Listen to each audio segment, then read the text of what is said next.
Very good morning everyone.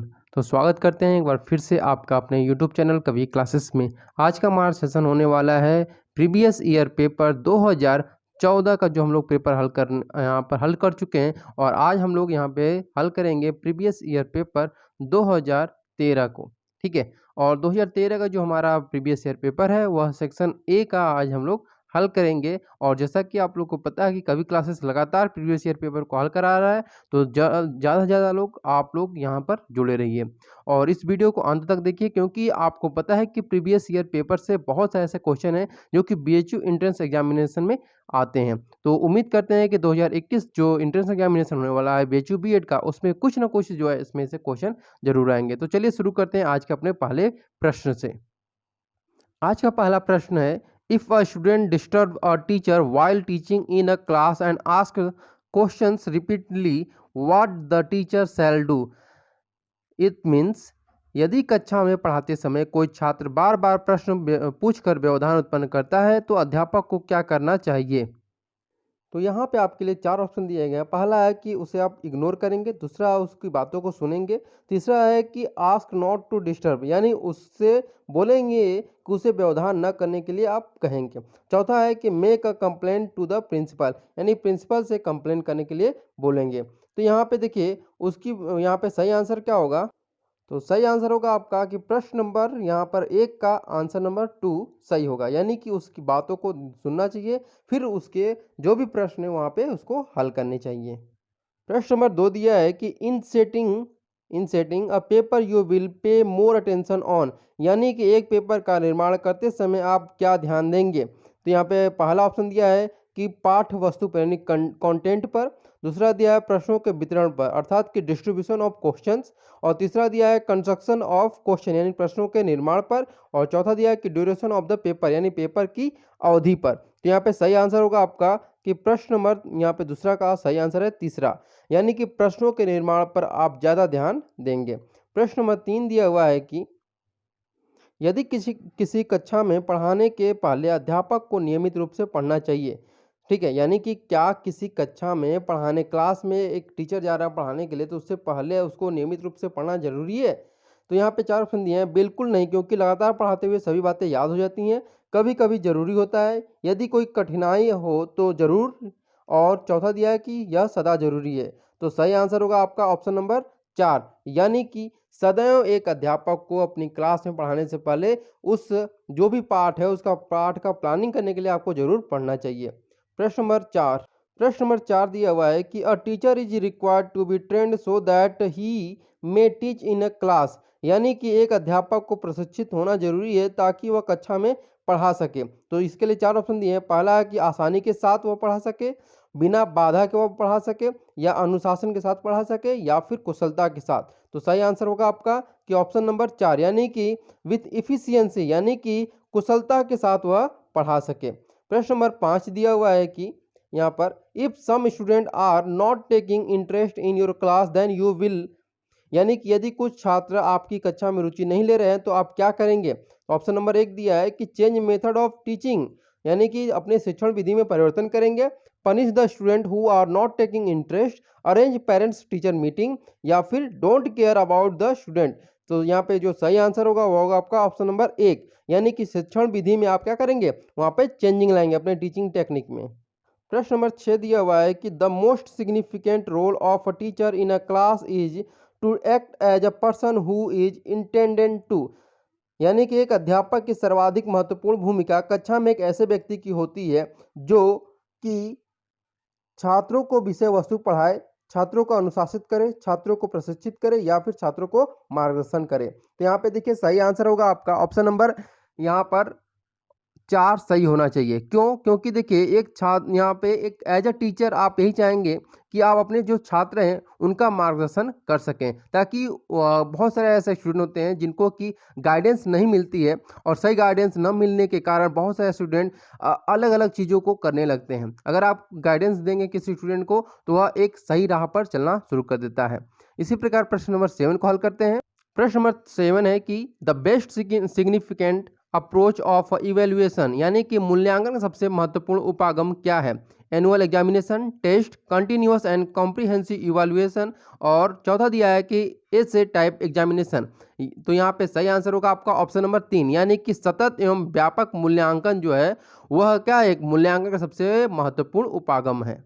प्रश्न number 8 का दिया है कि किसी कक्षा में समस्या बालक को संभालने के लिए अध्यापक को किसी एक तकनीक को अपनाने की जरूरत होती है।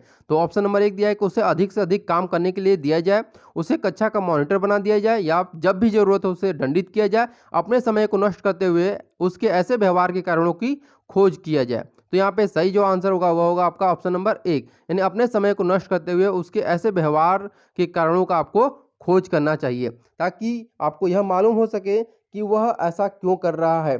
ठीक है। प्रश्न नंबर 9 दिया हुआ है कि किसी विद्यालय में अध्यापक के रूप में योगदान करने के बाद यदि किसी प्रशिक्षित अध्यापक को सरकारी क्षेत्र में लिपिक की नौकरी मिल जाती है तो उसे क्या सोचना चाहिए कि अध्यापक की नौकरी छोड़कर लिपिक के पद पर योगदान करना चाहिए, या फिर उससे अध्यापन में रहना चाहिए, उसे छुट्टी लेकर लिपिक के पद पर योगदान करने जाना चाहिए, या फिर उसे लिपिक के कार्य में यदि अच्छे अवसर और सुविधाएं मिलती हो तो उसे योगदान करके जाना चाहिए। तो यहाँ पे देखिए जो सही आंसर होगा वह होगा आपका ऑप्शन नंबर 2, यानी कि एज ए टीचर आपको क्या करना चाहिए, अपने अध्यापन वाले क्षेत्र में ही लगे रहना चाहिए। प्रश्न नंबर 10 दिया हुआ है कि शिक्षण यानी शिक्षण को पुरुषों की तुलना में महिलाओं के लिए अधिक उपयुक्त व्यवसाय माना जाता है। क्योंकि इसमें कम समय और श्रम की जरूरत होती है। महिलाएं बच्चों को अधिक ठीक और मनोवैज्ञानिक सम्मत ढंग से संभाल सकती हैं, या फिर तीसरा दिया है कि पुरुषों के लिए शिक्षण डॉक्टर और इंजीनियरिंग की तुलना में कम लाभकारी व्यवसाय है, या फिर केवल वे लोग जो अधिक धैर्यवान और सहनशील होते हैं वही अध्यापक के रूप में सफल होते हैं। और यहाँ पे देखिए जो सही आंसर होगा वह होगा आपका ऑप्शन नंबर 4, यानी केवल वे लोग जो अधिक धैर्यवान और सहनशील होते हैं वे अध्यापक रूप में सफल होते हैं। और आपको पता है कि एक महिला जो होती है वह कितनी धैर्यवान और सहनशील होती है, इसका जीता जागता जो नमूना है वह आप लोगों ने लखनऊ थप्पड़ कांड से तो मालूम हो ही गया होगा। ठीक है, अगले प्रश्न में चलते हैं। प्रश्न नंबर 11 दिया हुआ है कि if a circular track of race course A is running in a clockwise direction from the north end, and then which direction he will face while completing 3/4 part of total distance। यानी यदि किसी गोलाकार दौड़ के मैदान में उत्तरी छोर से घड़ी के सुई की दिशा में दौड़ता है तो 3/4 दूरी तय करने के बाद उसका मुंह जो है उसका फेस जो है वह किस दिशा की ओर होगा। तो यहाँ पे देखिए जो सही आंसर होगा वह होगा आपका ऑप्शन नंबर 3, यानी कि उत्तर दिशा की ओर इसका मुंह होगा। क्यों होगा, क्योंकि जब वह क्या करेगा कि किसी गोलाकार मैदान की तरफ दौड़ेगा, ठीक है, और उसका 1/4 जब भाग यहाँ पे क्या करता है दौड़ जाता है, यानी अगर 1/4 की बात करें हम तो 25 25 25 25 अगर 100% अगर किसी चीज़ को मानते हैं तो उसका 75% यहाँ पे आकर रुक जाता है। ठीक है, ये वाला भाग। ठीक, तो इस प्रकार से वह किस प्रकार दौड़ेगा, उत्तर की ओर दौड़ेगा, क्योंकि नॉर्थ जो होता है वह यहीं पे होता है। तो इसलिए सही आंसर क्या होगा, उत्तर होगा। प्रश्न नंबर 12 दिया हुआ है कि निम्नलिखित श्रृंखला में लुप्त पद को लिखिए। AYC, IWK, MBO और QUS। तो यहाँ पे ध्यान से अगर देखेंगे तो आपको इसका जो आंसर है वो आराम से मिल जाएगा। यहाँ पे देखिए AYC है, ठीक है, उसके बाद यहाँ पे देखिए ए और सी के बीच में वाई दिया है और ए और सी के बीच में एक जो लेटर हुआ गायब है, यानी बी जो है वो गायब है। तो उसी प्रकार से आई और के के बीच में एक लेटर गायब है, तो यहाँ पे क्या होना चाहिए, जे होना चाहिए। तो उसी प्रकार हम लोग यहाँ पे भर सकते हैं क्या, ई एक्स और जी, यहाँ पे सही होगा, यानी ABCDEFG यहाँ पे सही आ रहा है, जी फिर HIJKLMNOPQRS ऐसे आ रहा है। ठीक है, तो यहाँ पे सही आंसर क्या होगा, ऑप्शन नंबर 1 यहाँ पे सही होगा। प्रश्न नंबर 13 दिया हुआ है कि दिए गए अनुक्रम में चौथे पद पर लिखिए। क्या लिखा जाएगा, पुलिस वाले के पास डंडा होता है तो एज ए टीचर, यानी एक टीचर के पास क्या होना चाहिए, खड़िया होना चाहिए। यानी एक जो आप सरकारी स्कूल में देखेंगे तो वहाँ पे क्या चलता है, व्हाइट बोर्ड नहीं होता है बल्कि एक चौक होता है जिसको कि यहाँ पे हम लोग खड़िया नाम से कह सकते हैं। ठीक है, प्रश्न नंबर 14 दिया है कि रेडियो, टेलीविजन, समाचार पत्र, टेलीप्रिंटर, इन चारों में आपको बताना है कि कौन सा इन तीनों से भिन्न है। तो सिंपली आप कह सकते हैं कि जो सिंपल यहाँ पे भिन्न है वह टेलीप्रिंटर जो है वह अलग है सबसे। प्रश्न नंबर 15 दिया है कि यदि किसी घड़ी की त्रिज्या 14 सेंटीमीटर हो तो 5 घंटे में उसकी सेकंड की सुई कितनी दूरी तय करेगी? 264 मीटर, 254 मीटर, 256 मीटर और 260 मीटर। इसको हल करने के लिए आपको करना क्या है कि सबसे पहले आप मान लेते हैं कि 1 मिनट में तय की गई दूरी, ठीक है? 1 मिनट में जब आप मान लेंगे कि 1 मिनट में तय की गई दूरी क्या है? 2 पाई आर है, ठीक है? क्या है? 2 पाई आर और आर यहाँ पे क्या दिया है? 14 सेंटीमीटर, ठीक है? तो इस प्रकार से हम हल करेंगे जब तो 2 और पाई का मान कितना है? 22/7 और यहाँ पे गुणे क्या लगा देंगे? आर का मान 14 होता है। तो 7 दूनी के 14 ये हो गया। यानी कि आपका मान क्या प्राप्त होता है यहाँ पर? 1 मिनट में तय की गई दूरी। यहाँ पे क्या प्राप्त होगा आपको? 2 गुणे 22 गुणे यहाँ पे 2, ठीक है? उसके बाद आपको करना क्या है यहाँ पर? देखिए सिंपली करना है कि अब फिर पूछा है कि 5 घंटे में 5 घंटे में उसकी सेकंड की सुई कितनी दूरी तय करेगी? तो देखिए 5 घंटे में अब ये जो दूरी तय करेगी वह तय करेगी 2 गुणे 22 गुणे 2। अब यहाँ पे 60 गुणे 5 हो जाएगा। क्या हो जाएगा? 60 गुणे 5 और सबको मल्टीप्लाई करेंगे तो आपका आ जाएगा 26400 और ये सेंटीमीटर में, और इसको जब मीटर में बदलेंगे तो आपका क्या हो जाएगा? 264 मीटर हो जाएगा। तो इस प्रकार हमारा जो सही आंसर होगा वह होगा 264 मीटर। प्रश्न नंबर 16 दिया हुआ है कि इन अ सर्टेन कोड, यानी किसी कोड में सिक्किम को TH क्या दिया है? THLJJL ये लिखा हुआ है सिक्किम को। अब पूछा है कि ट्रेनिंग को कैसे लिखेंगे? तो सिंपली आपको करना क्या है कि जो सिक्किम लिखा हुआ है SIK फिर K फिर I उसके बाद M ये लिखा हुआ है। अब यहाँ पे देखिए कि S के बाद क्या यहाँ पे लिखा है T, तो यहाँ पे देखिए T, फिर लिखा है H, ये H हो गया। उसके बाद आपको लिखा है L, ठीक है, फिर J, उसके बाद फिर से J, फिर क्या लिखा है L, ये लिखा हुआ है। यहाँ पे देखिए S T H, यानी S के बाद क्या आ रहा है? T, फिर H I हो गया, ठीक है, क्या हो जाएगा? I हो जाएगा यहाँ पे। अब यहाँ पे देखिए I के बाद यहाँ पे K के बाद K L हो गया, ठीक है, फिर K के बाद यहाँ पे क्या हो जाएगा? यहाँ पे J फिर K, यानी एक उल्टा जा रहा है एक सीधा जा रहा है, एक उल्टा जा रहा है तो एक सीधा जा रहा है। इस प्रकार से हम लोग जो बनाएंगे तो उसी प्रकार से ट्रेनिंग का जो होगा वह क्या हो जाएगा? UQBHOHOF, ये इसका सही आंसर होगा। प्रश्न नंबर 17 पे चलते हैं। प्रश्न नंबर 17 दिया हुआ है कि यदि ABCDE बैंक है, ABC की शाखाएं गाजियाबाद और इलाहाबाद में हैं, BCD की शाखाएं कानपुर और इलाहाबाद में हैं, AED की शाखाएं गोरखपुर और वाराणसी में हैं और CED की शाखाएं जो है कानपुर और वाराणसी में, तो निम्नलिखित के प्रश्नों के उत्तर दीजिए। यहाँ पे दिया हुआ कि किस बैंक की शाखा गाजियाबाद में है लेकिन कानपुर में नहीं है, तो सिंपली आप बता सकते हैं कि यहाँ पे जिसकी शाखा कानपुर में नहीं वो क्या है? A है। अगला प्रश्न दिया है कि किस बैंक की शाखाएं कानपुर और इलाहाबाद में हैं लेकिन वाराणसी में नहीं है। देखिए ये बहुत ही सिंपल क्वेश्चन, अगर फिर भी अगर आपको नहीं आया तो टेलीग्राम ग्रुप है हमारा, वहां पे आप जरूर पूछ सकते हैं कि यहाँ पे इसका सोल्यूशन कैसे निकलेगा, वहां पे आपको डिटेल में बता दिया गया है। तो 18 का यहाँ पे जो सही होगा वह होगा दूसरा सही आंसर है। प्रश्न नंबर 19 दिया है कि किस बैंक की शाखा इलाहाबाद में नहीं है, तो सिंपली आप कह सकते हैं कि इसकी जो शाखा है यानी ई की जो शाखा है वह इलाहाबाद में नहीं है। उसी प्रकार 20 का भी आप कह सकते हैं किस शहर में बैंक सी की शाखा नहीं है, ठीक है, किस किस बैंक की शाखा नहीं है? तो सी की बैंक शाखा नहीं है, तो सही आंसर होगा गोरखपुर में सी की शाखा नहीं है। प्रश्न नंबर 21 दिया हुआ है कि गणानम कमेटी इज रिलेटेड टू, यानी गणानम कमेटी किससे संबंधित है? Continuing education of teachers, national curriculum of for elementary and secondary education, operation blackboard, alternative models of management. तो यहाँ पे सही आंसर होगा कि प्रबंधन के वैकल्पिक प्रतिमानों से, यहाँ पे सही आंसर होगा। उसी प्रकार प्रश्न नंबर 22 है कि spread and development of the Hindi language is related to, यानी हिंदी भाषा का विस्तार और विकास किस अनुच्छेद से संबंधित है? तो अनुच्छेद 351 से संबंधित है। प्रश्न नंबर 24 दिया हुआ है कि व्हाट इज TQM, यानी TQM क्या है?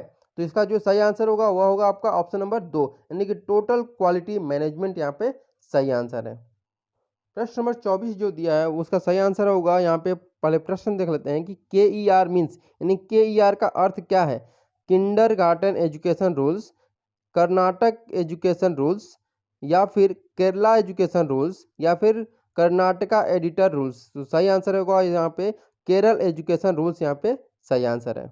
प्रश्न नंबर 25 दिया हुआ है कि इंक्लूसिव एजुकेशन मीन्स, यानी कि समावेशी शिक्षा का क्या अर्थ है। Arrangement of education of disabled children. दूसरा दिया है teaching of disabled children only by disabled teacher.